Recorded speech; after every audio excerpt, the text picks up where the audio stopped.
is this? Tabletop Island, huh? Let's see what this is all about.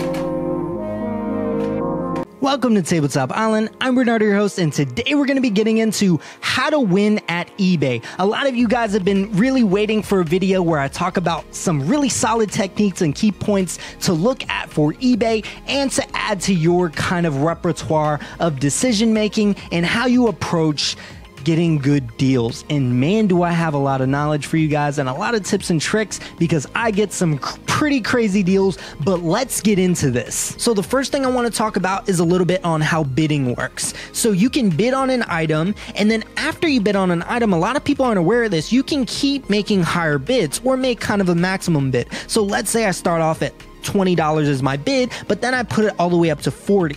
This will allow it so if someone outbids your 20, let's say they do 21, then it'll immediately jump up higher than theirs and go up the ladder until they pass your highest bid. This may be one of those things where you've started to bid on something and surprised how someone instantly bid higher than you.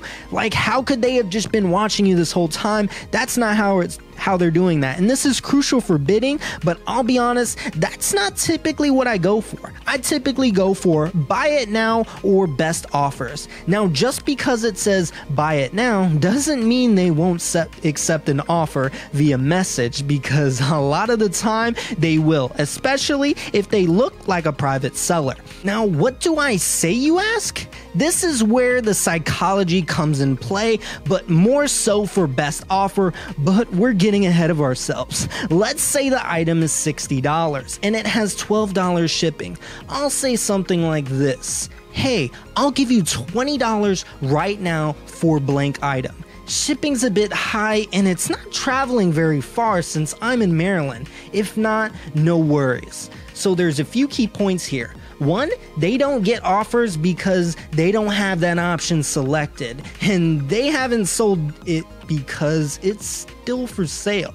It's only worth what people are willing to pay for it, not what they think nostalgia is worth. So one, I say I'll give them the money right now, which means the sooner they respond, the sooner they'll get paid, and that I'm not someone who waits. All my reviews are fastest payment, and they've never gotten it faster, and that's because my app goes off and I don't hesitate. The next key point is finding a flaw in their price. My normal go-to is it's not traveling very far, because I live in Maryland, but again, I live in Maryland, so if they're selling in California, that won't quite work very well.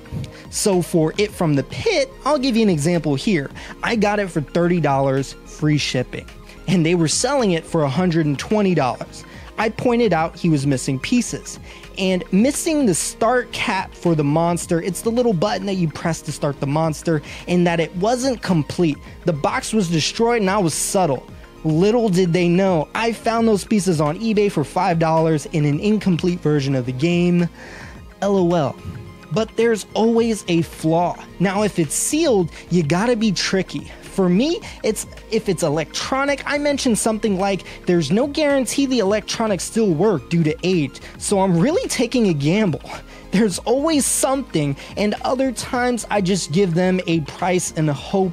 Doesn't always work, but I'd say I get 8 out of every 10 person to at least respond with interest. Some give me counter offers, and since I start so low, going up a bit doesn't ever really hurt me.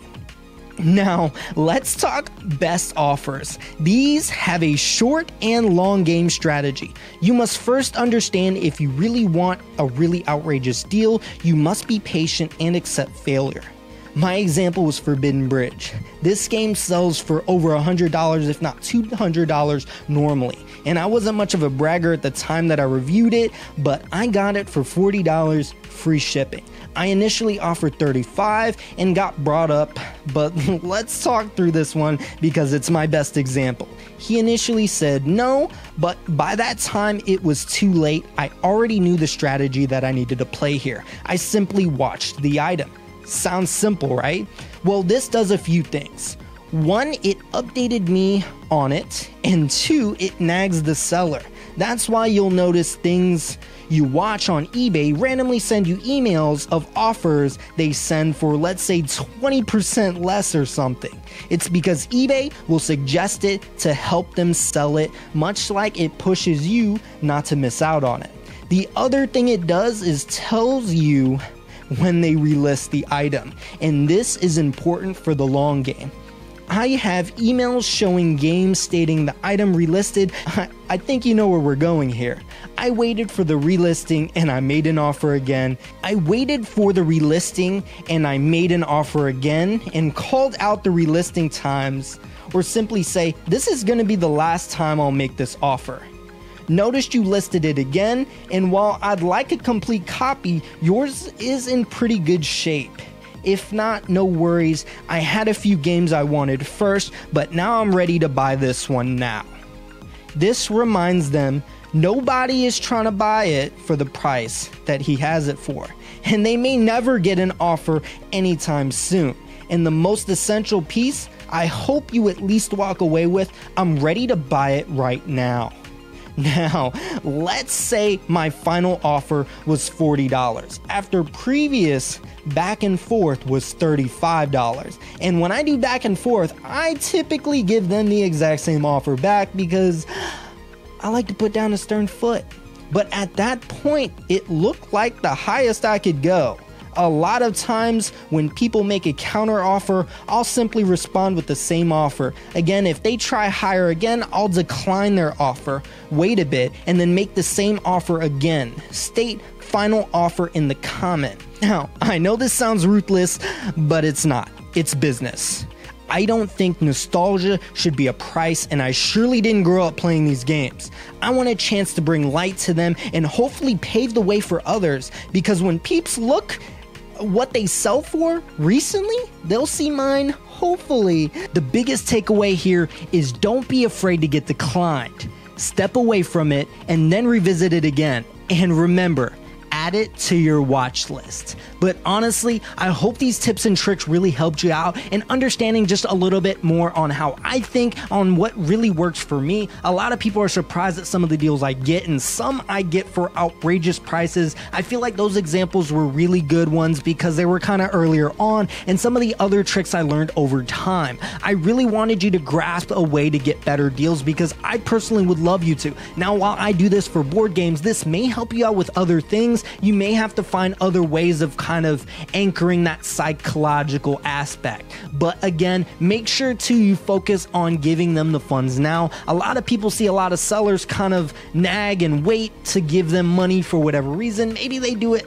like 2 days before they get paid and then wait. I know that sounds crazy, but it sounds like it's very common with eBay. And something about saying you're going to give it to them now really makes them feel financially ready to take your money.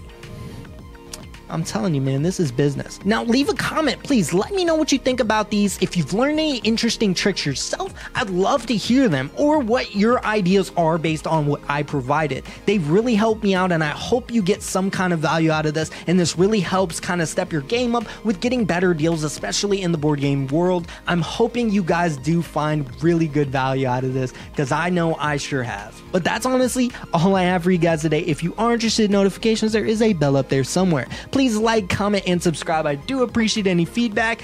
I'm trying to make these videos more and more outrageous, and with your guys' help, I have been doing so.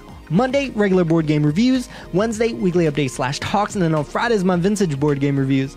That is all I have for you guys today. I'll see you guys next time.